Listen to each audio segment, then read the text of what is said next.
Hey, it's Michael Kosta. How are you? It is Wednesday, November 19th. This is the Tennis Anyone podcast. It's over. The year is over. I feel exhausted from a tennis standpoint, and yet, of course, Davis Cup is still playing. I think Next Gen is up too. Jannik Sinner in straight sets handily defeated Carlos Alcaraz.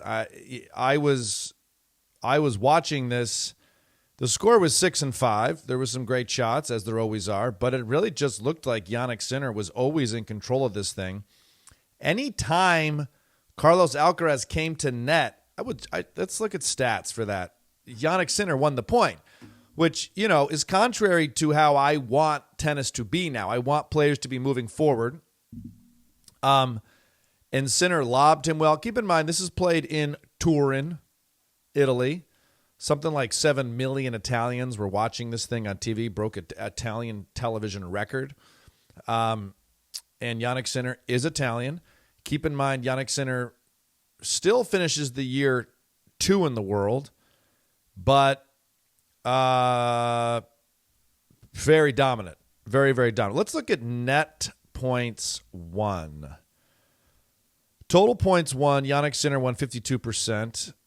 These are not wonderful statistics right here. Match, serving stats, return stats, point stats. That's it? Total service points, total return points, total points won.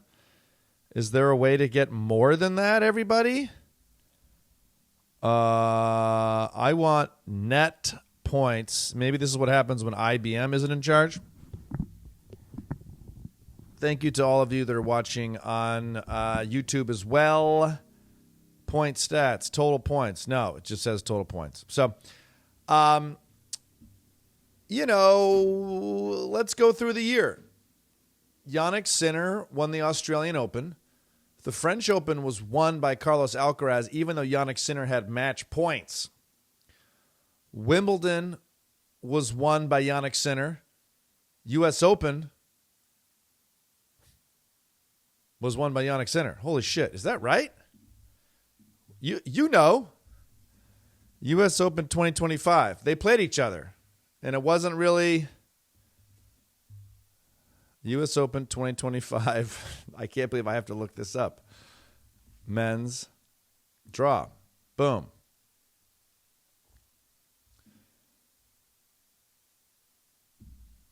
Carlos Alcaraz won. God, it's unbelievable. So we had Sinner, Australia, Alcaraz, French, even though Sinner had match points. Wimbledon, Sinner. Remember? Alcaraz, that's right, of course. Alcaraz finally played the way we kind of expected him to at the U.S. Open because he kind of folded at Wimbledon. Remember, he kept saying to his box, but he's hitting the ball so hard. So, look, we have a good rivalry. This book...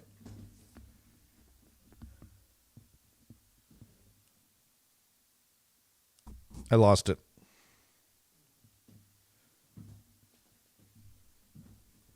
I'm going to get it. There it is at the bottom.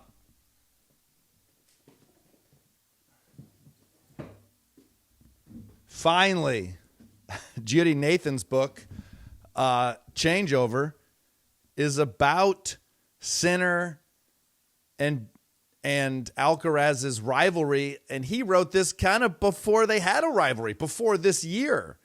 He talks about them playing in the quarterfinals of the U.S. Open, and of course it was like the one night that he decided to stay home instead of go to the courts and cover, because getting to the Open is tough and getting home from the Open is tough. But really, really fun book.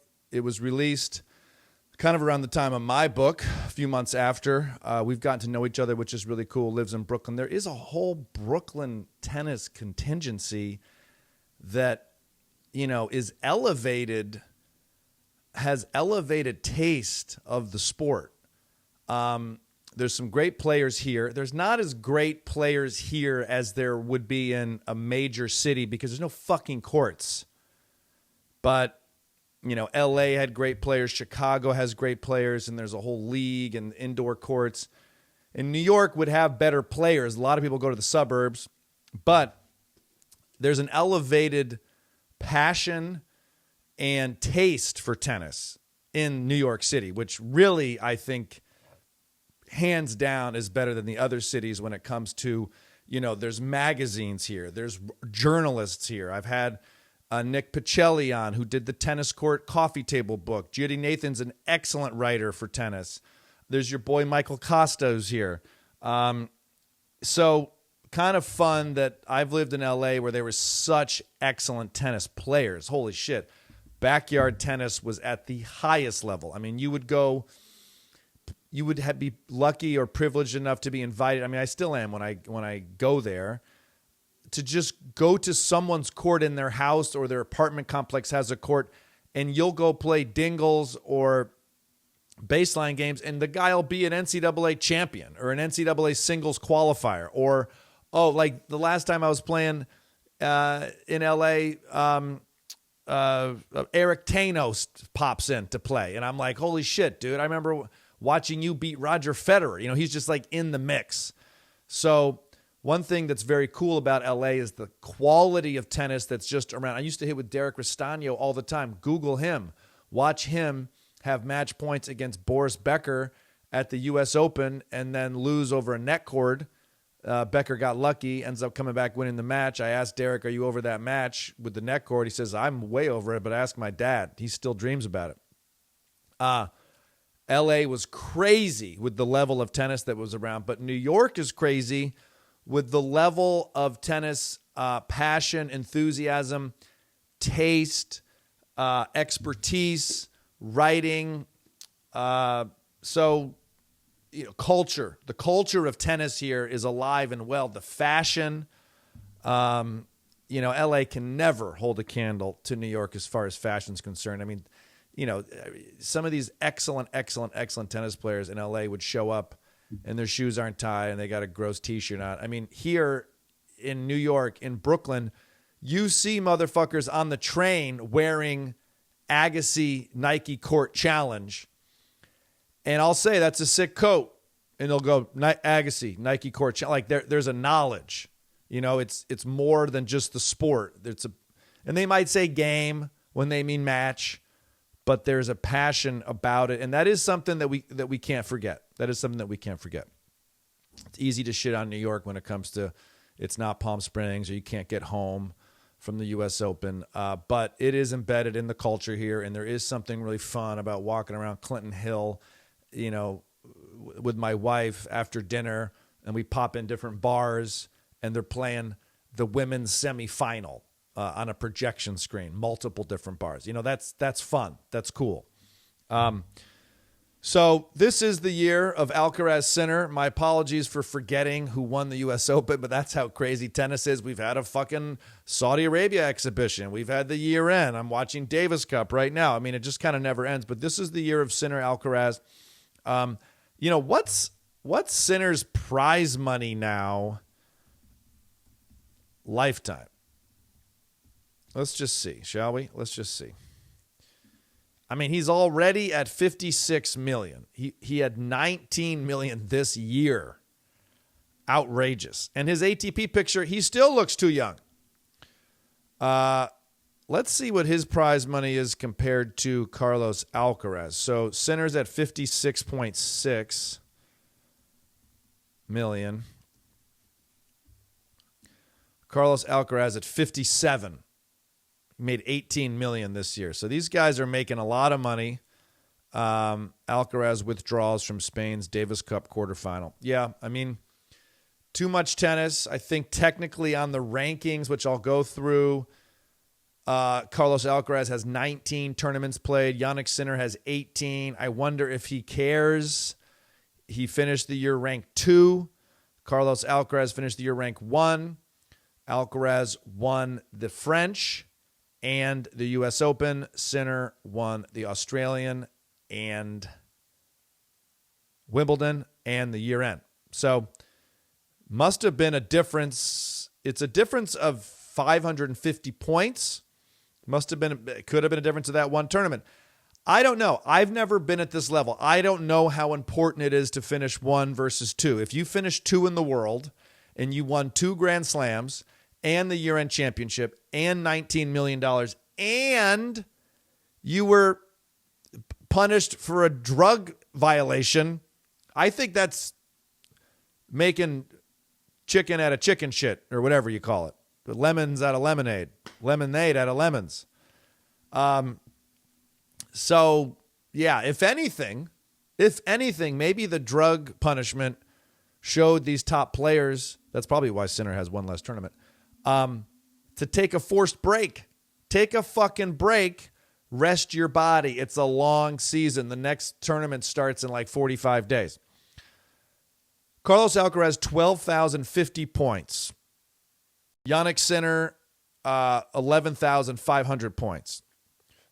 Carlos Alcaraz, 22 years old. Jannik Sinner, 24.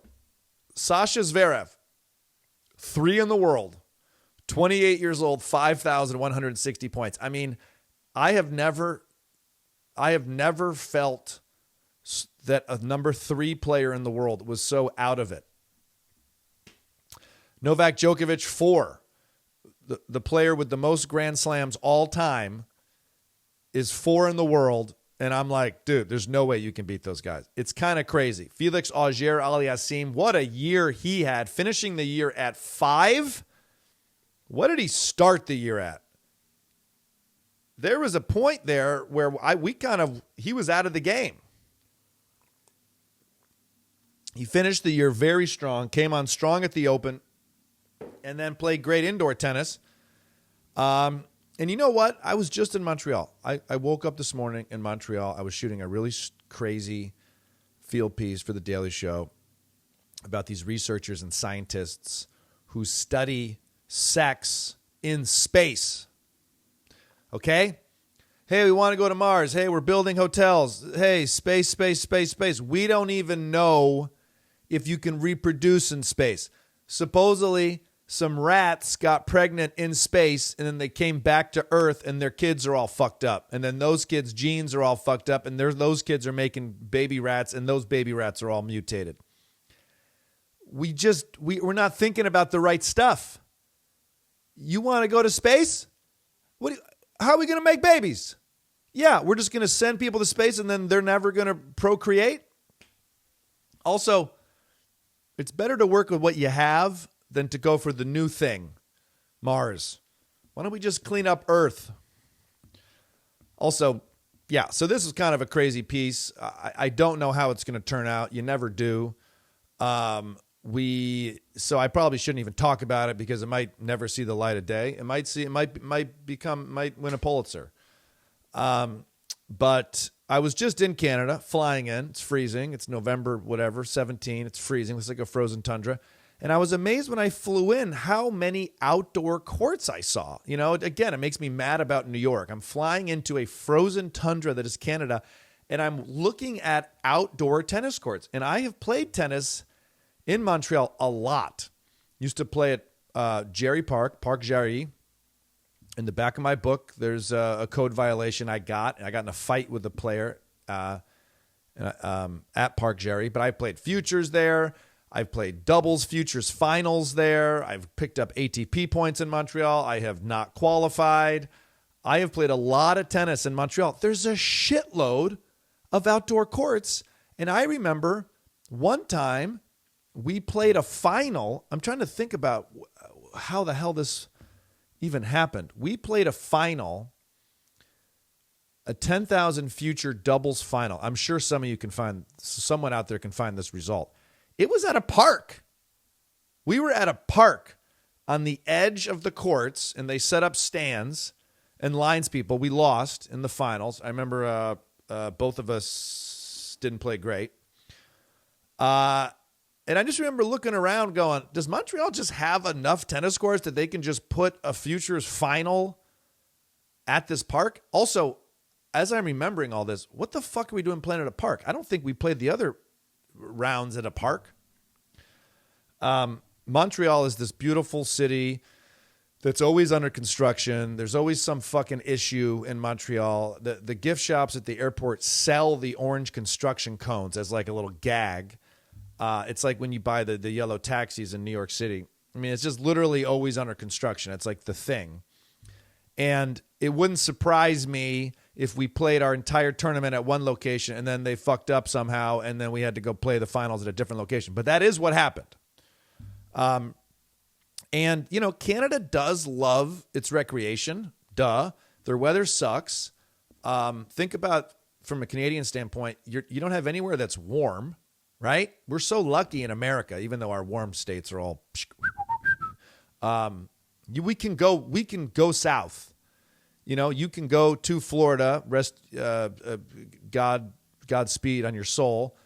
You can go to Texas, Southern California, Arizona, all the southern states, and play some excellent golf, tennis, whatever it may be. That Canada does not have that. Yet Canada has the number 5 ranked player in the world, not to mention Shapovalov, not to mention Milos Raonic, not to mention Andreescu, not to mention Leila Fernandez. I'm missing some, I know. So amazing tennis talent in the country of Canada, and could be a factor of courts, could be a factor of it's a high quality of life up there. They got health care. The medium income is high. So many Canadians don't realize how high their quality of life is up there. They love watching American TV and kind of poking fun at us, thinking it's fun and cool to come live down here. See how fun it is when you bankrupt yourself because you blow out your knee. Number 6, Taylor Fritz, 28 years old. Number 7, the Demon, Alex de Minaur. Number 8, Lorenzo Musetti. And Ben Shelton, who did not have a good year-end championship, who's 23 years old, 9 in the world to finish the year. Number 10, Jack Draper. Jack Draper's picture is like, he's got his hat like this, like one of those cool guys. By the way, whenever I see people at the airport whose hats are like that, I study them. Like, I really look. Like, I always figure it's got to be a famous person. If you're doing this, especially if you're like an attractive woman and you're doing this with your hat, I just assume you're a famous actress, and then I stare at you. Hey, you're pretty. Hey, come back. That's a joke.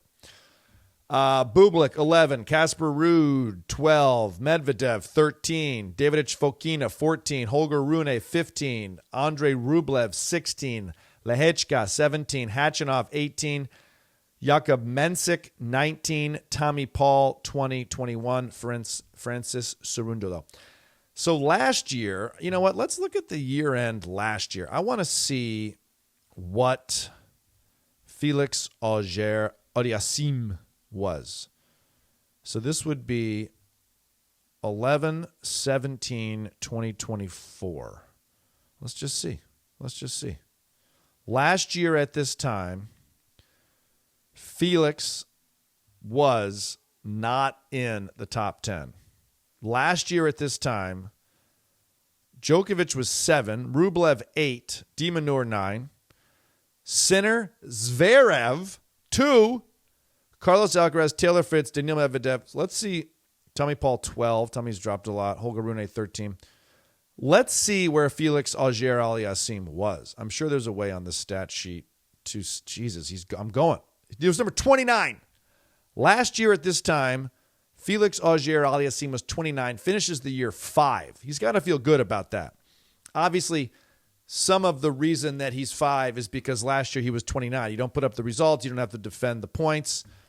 And that is also what's so crazy about Sinner and Alcaraz is they're 1-3 here a year ago, and they're 1-2 here. They just keep defending or earning more points. Last year at this point, Jannik Sinner had 11,830 points, which 11,800. This year he has 11,500. Also, how many tournaments did he play? Let's see. Come on, Kosta. Get back to it, bruh. Last year he played 17 tournaments. Carlos Alcaraz played 18. So Andrei Rublev played 27 last year. Jesus Christ. Let's see. Let's see how much they've. Let's go through tournaments played. Zverev 24. Auger Aliassime 28. You don't want to keep doing that. Does anybody have 28 beat? Koboli's played 30. Rinderknech 31. That's a lot. That's a lot. That's a lot. Yeah. Anyways, so there we go. There's that. What else did I want to talk about? Oh, Canada. Yeah, I'm always impressed with Canada. I'm always impressed. The cars don't try to run you over in the street in Montreal. They were waiting, they're turning right. You cross, they wait for you. Small victories in life. In New York, they literally, if you're walking, they literally like move their car up to almost feel like they're walking and they're trying to bump into you, but they have a 2-ton-pound vehicle. Cost of living is high. Taxes are high, but it's a high quality. It's a high quality. And we went to this really cool thing called the Cosmodome in Montreal, which was this space museum. And you can learn about the planets and see a rover. And I did all this fucking zero gravity stuff that made me want to puke. I had so much more respect for astronauts and divers. Atmospheric pressure shit we just take for granted that both our feet are touching the floor right now. They put me in this machine that purposely disoriented me, and it sucked. It sucks. I like being oriented. I like being orientated. So it took me out of my comfort zone, and it's fun to have a new appreciation for not feeling dizzy all the time. And also a new appreciation for how cool space exploration is. My God. Unbelievable what we know out there. And also what a privilege to live in a culture and a society where they value that stuff. I don't think American administration right now seems to value science at all or exploration at all, unless it's exploration for minerals to show a profit. But I mean, so many countries don't even have the means or the knowledge base or the desire to explore space because they're trying to provide the most basic, foundational, vital parts of their life, which certainly there's an argument to be made. Should we be sending rovers to the moon when so much of American people live in poverty or are food insecure? Well, this is not a food insecurity podcast. Okay, kids. This is a great book. It's hard read. Ryan Holiday, The Daily Stoic, just posted a video, which was very kind of him, of all the different books he sent me. This was one of them. He sent me like 8 books. They all of the other ones feel like they could have been an easier read than this thing. It's just written 100 years ago, truly. Vocabulary, sentence structure, beautiful, wonderfully written, creative mind. But it's just a little dense. It's got some. It's like when you eat a meal and it's got some heart to it. But I think I'm smart enough to pick up on what's actually happening. A dictator has taken over the United States of America, and people keep saying, "Well, it can't happen here." This was written 100 years ago, while Hitler was starting to take over Europe, but before that really took off.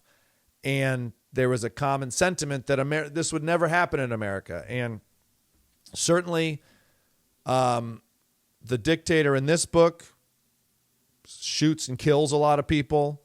I don't think that is happening in the United States at this point. But when you see the footage of what ICE is doing, you start to see a lot of parallels.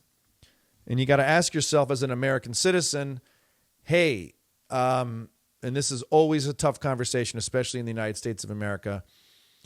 I think we all agree you can't just let everybody into the country. I think we all agree you got to tighten the borders and have rules. But it is very hard to watch how violent, disrespectful, no regard for law or humanity these ICE agents are for. I don't give a fuck if these people are in the country illegally or have committed a crime or whatever. And they haven't. Like 600 of the people that were locked up in Chicago just were forced by a judge to be released because they didn't even have a crime. So careful even saying that, Kosta. But I don't know. Do you remember To Catch a Predator? I mean, these were like pedophiles. These were guys who were trying to sleep with young kids. And they were caught. It was entrapment. They were caught. And the cops would still slam their head against the concrete wall before putting handcuffs on them. I don't know. Am I fucking Mother Teresa? I was always like, he's caught. Put the handcuffs on him. And send them away. You don't have to do that. That's just like cheap shot hockey shit. This person will be locked away for life. Their life sucks now. You did a good job, police. You caught the guy who wanted to sleep with the 11-year-old or whatever it was. It didn't happen. And then you just like 6 guys jump on him with their knee in their back. I mean, is there some law enforcement reason for that other than you're a dick? If he's resisting, feels more fighty. Okay, maybe I don't know. But if he's just standing there like, here, you got me, and they always fucking slam their head into the glass window. I just never understood that. I think more Democrats should come out and speak openly about immigration and say, we close the borders and, have more strong language about what government should do. But this is sickening when you see what these ICE agents doing. And it's so fucking soft. It's just soft. The men that act like that and the women. I see women wearing their ice masks it's soft. The bravado, by the way, it's all in here too. It's the same shit that he wrote about 100 years ago. Excessive force, trying to control the media, othering, saying them, it's their issue. I mean, it's just wild. It's wild. This is a very good read. Read another book at the same time so you kind of can balance out some of the disgust you're going to feel. And also, I need a book with easier language than this. But I will keep posting. The other books that Ryan Holiday recommended for me as well. And also, I just posted an awesome, on my Instagram and TikTok, awesome book I'm reading called Shadow Divers about these amateur men, scuba divers, who found a sunken Nazi submarine off the coast of New Jersey. And I haven't even finished this book. It's so good, though. And they are in the process of trying to identify it. And there's bodies in the submarine. And they keep kind of removing artifacts, but it's a water grave, and you can't really it's just, I've learned so much about diving and World War II, and submarines are so cool, and a very, very, very good book called Shadow Divers. Hey, I will be in Buffalo next month, Ithaca next month. All tickets at michaelcosta.com/tickets. I will be signing books. I'll be selling books. If you have a book, come bring it. I'll sign it. You don't have to buy a book. You can always just come to the comedy show. It's going to be a fun event. It's going to be freezing cold, the way it should be for stand-up comedy. I think isn't it fun to watch how fast Congress can actually pass shit when they are motivated to? The House and the Senate passed this Jeffrey Epstein thing. By the way, Trump doesn't need Congress to do any of this. He can just release the files. Okay? Super important. Donald Trump, who campaigned on releasing the Epstein files as the president, can just release the files. There doesn't need to be a law. It doesn't need to go to the House. It doesn't need to go to the Senate. It doesn't need to go to his desk to sign. It doesn't need to wait 30 days. It doesn't even need to be, I think probably they do need to redact the names or whatever. But he can just release it like he said he was gonna. So remember that shit. Also, is he just not going to do a Nixon and just release it and it's all going to be redacted? Of course. And there's even theories, and I'm glad that people are starting to understand how this competitor that is Donald Trump works, but he's starting to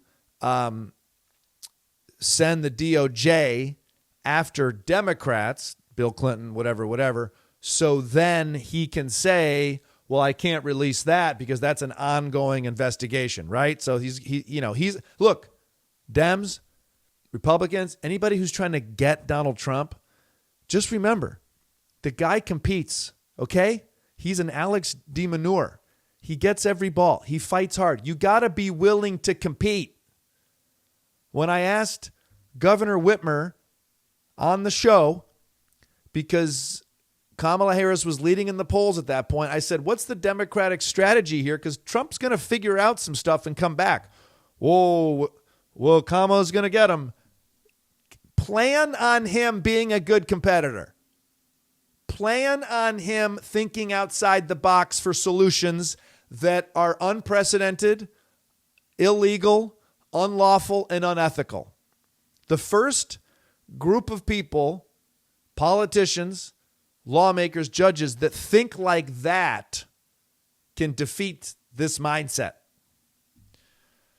In my book, I talk about the guy who keeps cheating everybody, Steven, cheating everybody. We're all watching it. We're all cheated by this guy because here's the problem. He's also good at tennis.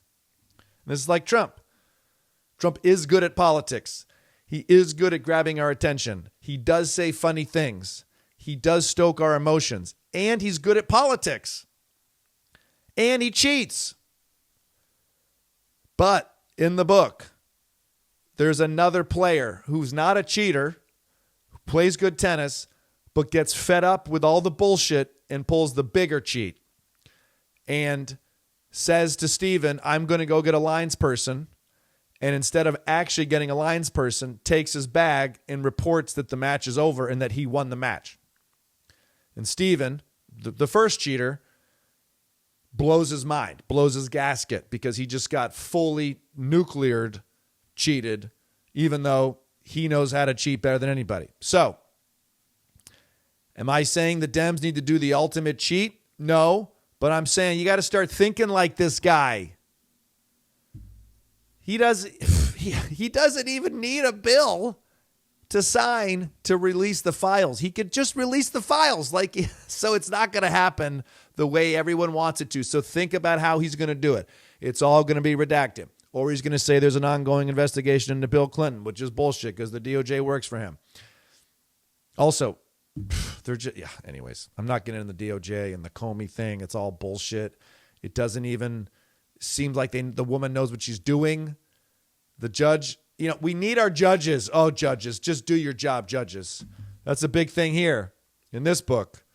The judges really, really don't step up here. And they get on the side of the dictator, and it's tough. You can't fucking win. Ladies and gentlemen, this is the Tennis Anyone podcast. But I will say this.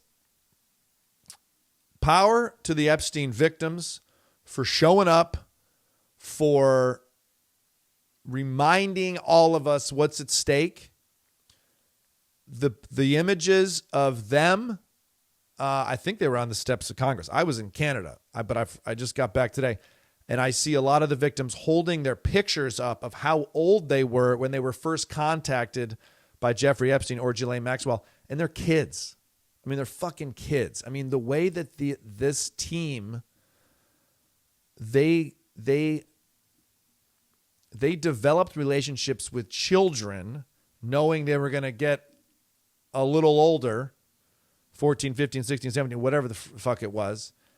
And power to those victims for showing their face, stepping up, continuing the fight. Because at the end of the day, it's those women that are turning Marjorie Taylor Greene and us and reminding all of us of what this is about. So power to them, support them. There have been victims of Jeffrey Epstein that have taken their own life because the stress or because they've been screaming about this and no one's done anything. So keep that in mind. Everyone has felt some form of trauma in their life, small, medium, large, whatever. That has got to be one of the biggest.